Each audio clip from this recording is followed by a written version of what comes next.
감사합니다. 오늘은 이 새벽에 예수를 사랑하는 성도라는 제목으로 잠시 은혜를 나누도록 하겠습니다. 오늘 말씀을 통해서 예수님의 귀한 사랑을 다시 한번 깨닫고 오직 예수님만 사랑하시는 저와 영일의 모든 성도님들이 되시길 주의 이름으로 축복합니다. 오늘 읽어서었던 말씀 8절의 말씀을 다시 한번 다 같이 읽어보겠습니다. 예수를 너희가 보지 못하였으나 사랑하는도다. 이제도 보지 못하나 믿고 말할 수 없는 영광스러운 즐거움으로 기뻐하니. 아멘.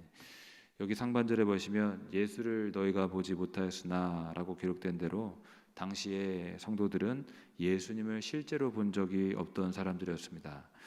베드로의 편지를 받았던 사람들은 소아시아에 거주하였던 자들이기 때문에 예수님이 사셨던 또 예수님이 공생의 사역을 하셨던 갈릴리나 유대 땅에서 살지 않았고 예수님이 어떻게 생기셨는지 예수님의 목소리가 어떠신지 본 적도 들어본 적도 없던 성도들이었습니다. 다시 말하자면 베드로처럼 예수님과 3년간 동거동락하면서 예수님을 보고 듣고 하지 않았고 복음을 전해 들었던 사람이었습니다. 그런데 그럼에도 불구하고 그들은 그 누구보다도 예수님을 사랑하고 있었습니다. 보시면 예수를 너희가 보지 못하였으나 사랑하는도다.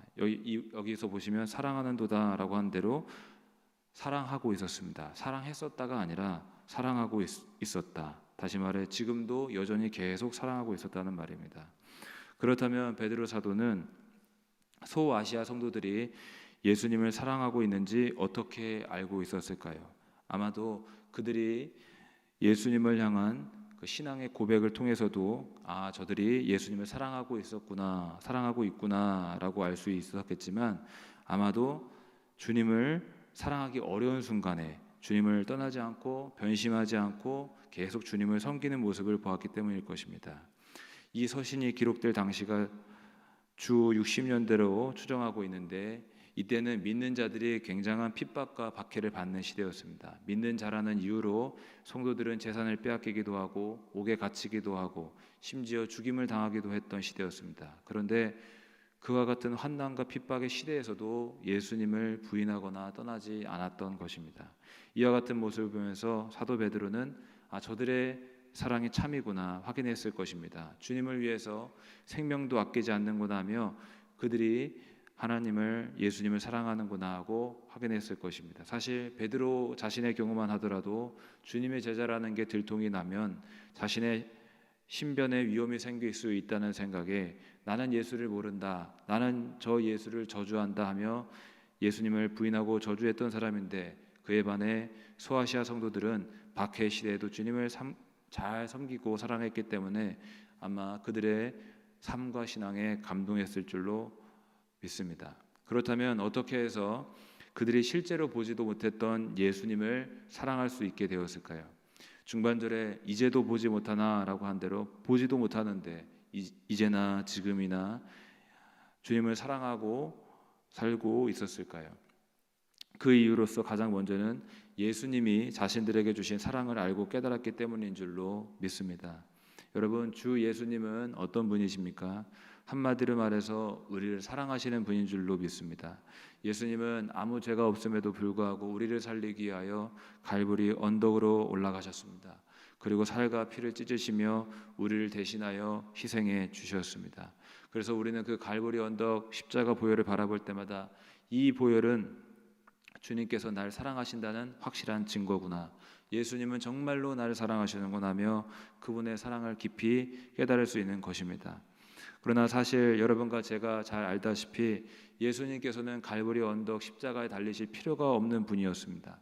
왜냐하면 예수님은 하나님과 함께 태초부터 계시던 하나님의 아들이시며 또 하나님과 함께 이 세상 만물을 창조하신 창조주이시며 또 따라서 모든 만물을 만드신 만물의 주인이시기 때문입니다. 예수님께서 창조 주인이시라는 그 사실이 요한복음 1장에 잘 기록이 되어 있는데 2절, 3절 다 같이 한번 읽어보겠습니다. 그가 태초에 하나님과 함께 계셨고 만물이 그로 말미암아 지은 바 되었으니 지은 것이 하나도 그가 없이는 된 것이 없느니라. 아멘.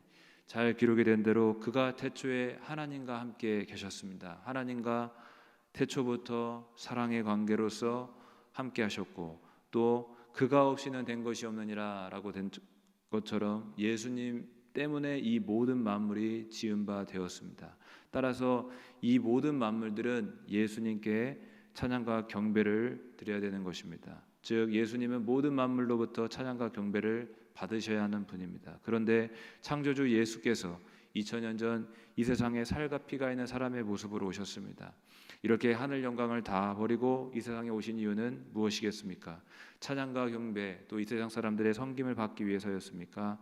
아닙니다. 도리어 이 세상 죄인들을 섬기기 위해 이 세상에 오셨다고 말씀하셨습니다.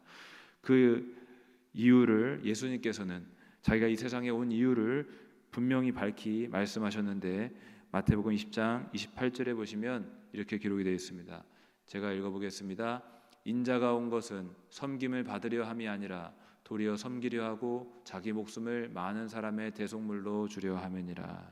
아멘. 모든 죄인들을 대신해 죽는 희생양이 되려고 오셨다는 말씀입니다. 그리고 그 말씀대로 그 말씀을 이루시려고 주님은 우리를 위해 한 마리 어린 양처럼 말없이 십자가로 가셔서 피 흘려 죽으셨습니다. 그리고 주님은 죽은 지 사흘 만에 다시 사신 줄로 믿습니다. 그리고 하늘로 올리우사 하나님 보좌 우편에 앉으신 줄로 믿습니다. 이처럼 예수님께서 다시 사셨고 제자들과 함께 있다가 하늘로 올라가신 일에 대해서 성경에 곳곳에서 기록이 되어 있는데, 복음서의 끝절에 해당하는 마가복음 16장 19절에 보시면 이렇게 기록이 되어 있습니다. 다 같이 읽어보겠습니다. 주 예수께서 말씀을 마치신 후에 하늘로 올려지사 하나님 우편에 앉으시니라. 아멘. 주님이 십자가에 달려 땅에 묻혀 계신 분이 아니라고 분명히 기록합니다. 다시 사셨습니다. 부활하셨습니다. 그리고 본래 계시던 하늘로 올라가시고 하나님 보좌 우편에 앉으셨습니다. 그리고 하나님 보좌 우편에 앉으시는 주님은 무엇을 하고 계시겠습니까? 그분은 십자가에서만 우리를 위해 사랑을 보여주신 게 아니라 하나님 보좌 우편에서도 우리를 위해 사랑으로 간구하고 계시다고 성경은 기록하고 있습니다. 로마서 8장 34절을 읽어보겠습니다. 누가 정죄하리요? 죽으실 뿐 아니라 다시 살아나신 이는 그리스도 예수시니 그는 하나님 우편에 계신 자요 우리를 위하여 간구하시는 자시니라. 아멘.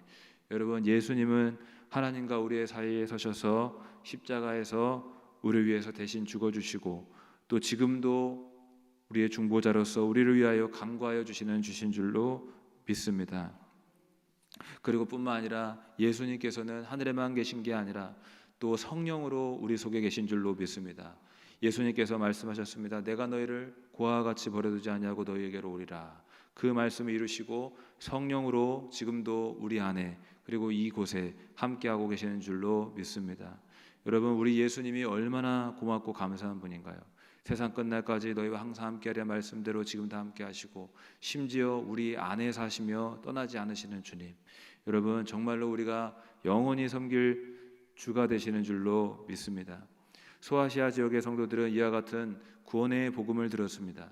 예수님이 어떤 분인지 들었습니다. 또 예수님이 우리를 위해서 무엇을 하셨는지를 들었습니다.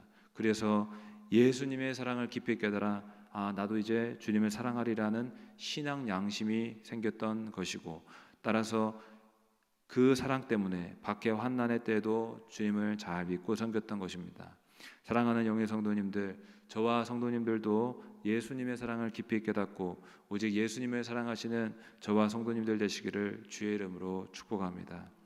그리고 다시 8절을 이어보시면은 이제도 보지 못하나 믿고 말할 수 없는 영광스러운 즐거움으로 기뻐하니라고 기록되어 있으며, 이 말씀처럼 성도들은 예수님 때문에 말할 수 없는 기쁨으로 기뻐했다고 말하고 있습니다.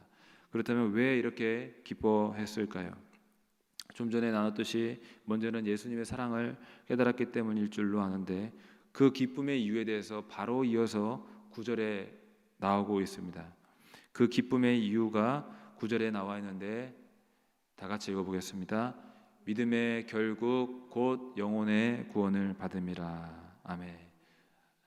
주 예수님을 믿음으로 기쁨이 넘치는 이유는 그 믿음을 갖고 사는 끝에는 결국에는 영혼의 구원이 있기 때문이라는 사실입니다. 여러분, 우리가 예수님을 믿고 따를 때 영혼이 구원받음을 기억하시기를 바랍니다. 그래서 우리의 믿음의 삶은 절대로 헛되지 않은 것입니다. 그러므로 혹 세상 사람들이 우리가 가는 이 좁은 길, 좁은 문을 알지 못해서 그 믿음이 헛되다고 말할지 모르지만, 그리고 심지어 핍박하고 박해한다 모르지만, 우리는 이 믿음의 결말을 아는 성도가 되는 줄로 믿습니다. 이 믿음의 결말, 이 믿음의 결국 곧 영혼의 구원입니다. 그래서 우리는 믿음의 길에서 떨어지지 않도록 항상 우리의 삶을 돌아보고 항상 주님 앞에서 머물러야 될 줄로 믿습니다. 좌로나 우로나 치우치다 아니하도록, 또 뒤로 물러가지도 아니하도록 오직 주님이 주신 믿음의 상을 바라보면서 살아가야 될 줄로 믿습니다. 말씀을 정리합니다. 우리는 주 예수님의 사랑 때문에 하나님의 자녀로 거듭나 또 오늘도 주님 안에 살아가는 줄로 믿습니다. 하나님의 참된 은혜는 예수님 때문에 얻게 된 것입니다. 예수님이 우리를 위해서 갈보리 언덕에서 십자가에서 살과 피를 찢어 주셨기 때문에 하나님의 자녀로서 오늘도 일상의 행복을 느끼고 또 하나님의 거룩한 자녀로 신령한 복도 누리며 살아가는 줄로 믿습니다. 따라서 이 귀한 은혜를 주신 예수님을 사랑하시기를 주의 이름으로 축복합니다. 그분은 부활하시고 하나님 보좌 우편에서 우리를 위해 간구하시고 지금도 우리 안에 사십니다. 그러므로 세상을 이기시고 죽음도 이기신 주님이 우리 안에 함께 하시기 때문에 오늘도 걱정 근심이 떠나가는 줄로 믿습니다. 우리에게 모든 기쁨을 주신 주님, 내 영혼을 구원하시는 주님, 오늘도 주님을 바라보시고 주님만 사랑하며 나아가시기를 주의 이름으로 축복합니다. 기도하겠습니다. 살아계시고 거룩하신 하나님, 감사합니다. 우리를 위하여 하나님이 가장 사랑하시는 그 아들 예수 그리스도를 보내주시고 그 예수 그리스도가 우리 안에 사시게 하시니 감사합니다. 예수님을 사랑하는 우리 영일의 모든 성도님들 되게 하여 주옵소서. 그리고 그 믿음의 결국이 내 영혼이 구원받는 것임을 기억하여 이 믿음의 길에서 떨어지지 않게 하여 주옵소서. 항상 기도하게 하여 주옵소서. 항상 예배하게 하여 주옵소서. 항상 말씀을 가까이 할 수 있도록 도와주옵소서. 감사드리며 살아계신 우리 주 예수님의 이름으로 기도하옵나이다. 아멘.